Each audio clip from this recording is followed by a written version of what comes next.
Hi guys নমস্কাৰ, মই ইলাবৰ হয়। এতিয়া যাব লৈছোঁ ৰাতি 6টা বাজি গ'ল।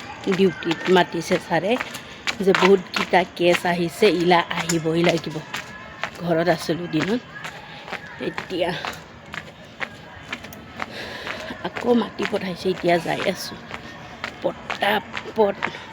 মই এটা কিবা এটা কামৰ কাৰণে ঘৰত আছিলোঁ, এতিয়া আকৌ কেছ আছে বুলি কোৱা কাৰণে এতিয়া যাই আছোঁ।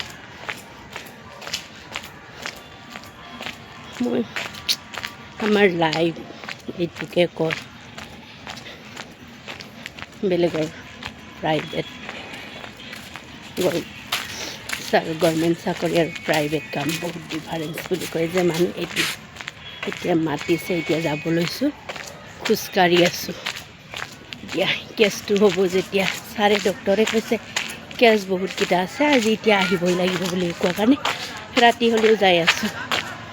আপোনালোকে যদি মোৰ ভিডিঅ'টো চাই ভাল পায়, লাইক কৰিব, কমেণ্ট কৰিব, শ্বেয়াৰ কৰিব। বাই, লগতে গুড নাইট।